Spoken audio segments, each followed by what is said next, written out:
يا هلا بيكم في مساحة جديدة ومختلفة من فهم الذات. في دردشتنا وموضوعنا النهاردة هندخل مع بعض في حتة إنسانية جدا، حتة بتمسنا كلنا بلا استثناء تقريبا. في سؤال بيفرض نفسه، سؤال تقيل قوي: إحنا ليه مش بندافع عن نفسنا؟ الإحساس الصعب التقيل ده اللي بيجي لما الواحد يسكت عن حقه وهو متأكد إنه اتظلم، ده شعور بيسيب جوانا أسئلة وتفكير ملوش آخر. وده تحديداً بياخدنا لسؤال مباشر جداً. ليه بنسكت لما نتعرض للظلم؟ يعني ليه ممكن حد يتكلم معانا بطريقة جارحة جداً ونلاقي نفسنا بنبتسم أو حتى بنعدي الموضوع كأن مفيش حاجة حصلت؟ الموقف بيخلص والشخص بيمشي، بس المعاناة الحقيقية بتبدأ بعدين. بتبدأ لما الواحد يبلع الكلام وبعدها يحس بندم شديد ويفضل يعيد ويزيد في الحوار جوه دماغه ب100 مرة. الحوار الداخلي ده، الصوت اللي جوانا دايما بيكون مليان بجمل زي: يا ريتني رديت، كان لازم أتكلم، كان المفروض أدافع عن نفسي. بس هنا خلينا نأكد على حاجة مهمة جدا: السكوت ده والصوت الداخلي اللي بياكل فينا من الندم مش معناه أبدا إن دي علامة ضعف أو إن الشخصية مهزوزة. لا خالص، في سبب أعمق بكتير بيخلي أي حد فينا يعمل كده. خلينا نبدأ بأول نقطة، وهي ألم الصمت بعد الموقف. اللحظة اللي المواجهة فيها بتنتهي بس المعركة الحقيقية جوانا لسه بتبدأ.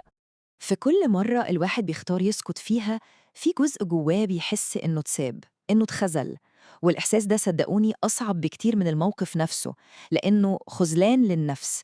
كأننا ببساطة تخلينا عن نفسنا في أكتر وقت كنا محتاجين فيه نقف وندافع. الحقيقة إن السكوت مش دايماً معناها السلام والهدوء، ساعات بيكون مجرد تأجيل للوجع مش أكتر. التناقض الغريب بقى إننا ممكن جداً ندافع عن حقوق غيرنا بشراسة. يعني لو حد ظلم شخص بنحبه بنقلب الدنيا، لكن لما الموضوع يمس كرامتنا إحنا شخصياً بنتعامل معاها وكأنها حاجة ممكن تتأجل أو حتى نتجاهلها تماماً. طب إيه السبب؟ ده ينقلنا للنقطة التانية: جذور الخوف من المواجهة. محتاجين نفهم البرمجة العميقة اللي متخزنة جوانا وبتخلينا نسكت. زي ما اتفقنا، العجز عن الدفاع عن النفس ده لا هو غباء ولا قلة شجاعة، لكنه في الأغلب بيكون متجذر في مخاوف قديمة وتجارب رسخت فينا الخوف ده. لو رجعنا بالزمن لورا شوية هنشوف القصة بتبدأ إزاي. في السنين الأولى الطفل بيتربى على إن الاعتراض ده قلة أدب، وإن السكوت هو الحتة اللي فيها الأمان. نكبر شوية وندخل في علاقات فنتعلم إن التعبير عن حدودنا ممكن يخلي الناس تغضب أو حتى تبعد عننا.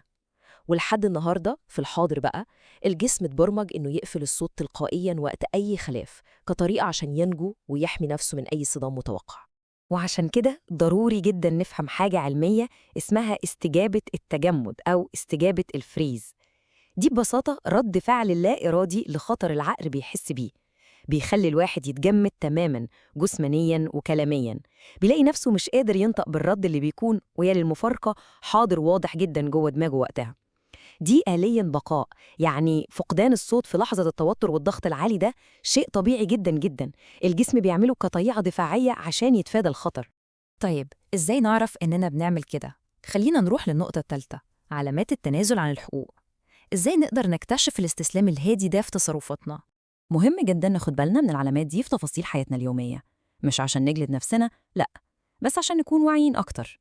يعني مثلا الندم العميق وإننا نعيد الحوارات في دماغنا بعد الموقف ما يخلص، التبرير المستمر لتصرفات الناس اللي بتجرحنا، الخوف الشديد من كلمة لأ، والقلق إننا نبان أنانيين أو مش كويسين، كتم الغضب جوه عشان بس نحافظ على السلام المزعوم، في حين إن الاستياء بيكبر وبيغلي جوانا. وأخيراً، إن الواحد يحس إنه قوي جداً ويقدر يتكلم بطلاقة مع الغرباء، بس صوته بيختفي تماماً مع الناس اللي بيحبهم أو القريبين منه. وكل ده بيودينا لسؤال عميق جدا محتاجين نسأله لنفسنا: هل إحنا فعلا خايفين من المواجهة نفسها ولا خايفين من النتيجة اللي هتحصل بعدها؟ الخوف الحقيقي في أغلب الأوقات بيكون من إن رسم الحدود ممكن يخلينا نخسر الناس اللي بنحبهم أو يزعلوا مننا. بس خلينا نكون صراحة مع بعض شوية: هل العلاقة اللي بتطلب سكوت تام وتنازل مستمر عن حقوقنا عشان بس تعيش وتستمر، هل دي فعلا علاقة صحية؟ ده بياخدنا لجزئية مهمة جدا في النقطة الرابعة: الطيبة عمرها ما كانت معناها الضعف. احنا محتاجين نعيد تعريف الدفاع عن النفس ونشوفه كنوع من احترام الذات. في فكرة مغلوطة شائعة جداً، وهي إن الشخص الطيب المسالم لازم يتحمل الإهانة أو يلغي مشاعره تماماً عشان يرضي اللي حواليه.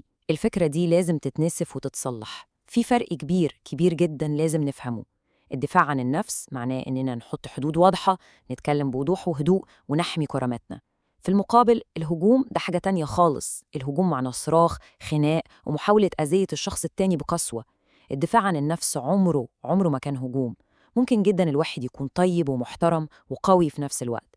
الحقيقة اللي لازم نواجهها هي إن التسامح من غير وعي بيتحول مع الوقت لتنازل صريح عن الكرامة. يعني إننا نعدي موقف صغير ده نضج وحكمة، لكن إننا نسمح بكسر حدودنا دايما بدفع الخوف ونقنع نفسنا إن ده تسامح، ده للأسف محو تدمير للنفس بالبطيء. طيب الحل إيه؟ النقطة الخامسة هنا بتقدم لنا خطوات عشان نسترد صوتنا، دليل هادي وبسيط عشان نرجع لنفسنا من تاني. عشان نبني عضلة الدفاع عن النفس دي بالراحة ومن غير ما نحس بضغط، في خطوات عملية جدا نقدر نعملها. رقم 1، الإيمان العميق إن لينا حق أصيل في الاحترام، ده حق مش منحة من حد. 2، استخدام جمل قصيرة وبسيطة نعبر بيها عن ضئنا من غير شرح كتير. 3، نتكلم بدري قبل ما الزعل يتراكم ويتحول لانفجار مش محسوب. 4، نفرق كويس بين إننا بندافع بوضوح وبين إننا نتهم اللي قدامنا بعدائية. و5 بقى، ودي يمكن الأهم، إن الواحد يسامح نفسه، يسامحها على كل المرات اللي سكت فيها زمان، لأن السكوت ده كان مجرد طريقة هديمة كان بيحاول يحمي بيها نفسه. في جمل كده لما بنستخدمها بتشتغل زي السحر بجد. جمل زي أنا مش مرتاح للطريقة دي، أو أنا محتاج وقت أفكر قبل ما أرد. تخيلوا إن الأدوات البسيطة والهادية دي قادرة توقف أي تجاوز من غير ما تقلب الموقف لدراما أو صراخ أو خناقة. مهم كمان إننا نعمل زي مراجعة لعلاقاتنا عشان نفهم الفرق. العلاقات الصحية بتسمع لحدودنا باحترام، بتسمح لنا نعبر عن الوجع من غير ما يتقلب علينا الترابيزة ونبقى إحنا الغلطانين، وكمان بتشجع إن صوتنا يتسمع. على الناحية التانية، العلاقات المؤذية هتعاقبنا بالصمت أو بالغضب أول ما نقول لأ، وتتهمنا إننا اتغيرنا أو بقينا حساسين بالزيادة، وتطالبنا بالسكوت دايما عشان المركب تمشي. طبيعي جدا إن بعض الناس تزعل لما نبدأ نحط حدود جديدة، وده بالمناسبة شيء مقبول وصحي تماما. وصلنا للنقطة السادسة والأخيرة، أتكلم بهدوء ومن غير ما تختفي. إزاي تقف بثبات وتبقى حاضر وموجود؟ دايما افتكروا إن الدفاع عن النفس مش حرب مع الناس ولا هو رغبة في الانتقام إطلاقاً. ده ببساطة رجوع واحتضان للنفس بعد غياب ومسافة طويلة. الحقيقة المطلقة اللي لازم نحفرها جوانا إن صوتنا مهم. قيمتنا مش بتيجي أبداً من إننا نكون دايماً متاحين وسهلين وبنرضي الكل على حساب سلامنا الداخلي وراحتنا النفسية. عشان كده القرار الداخلي لازم يكون واضح، هتكلم بهدوء بس مستحيل اختفي تاني. الإدراك ده عميق جدا ومريح. المرة الجاية لما حد يتجاوز حدوده، كل اللي محتاجين نعمله هو إننا ناخد نفس عميق ونرد بهدوء تام وثبات من غير ما نلغي وقودنا أو نحس بالذنب. وفي النهاية الإحساس اللي بنتمنى نخرج بيه كلنا النهاردة هو إن التعاطف مع الذات هو أول وأهم طريق لاستعادة القوة.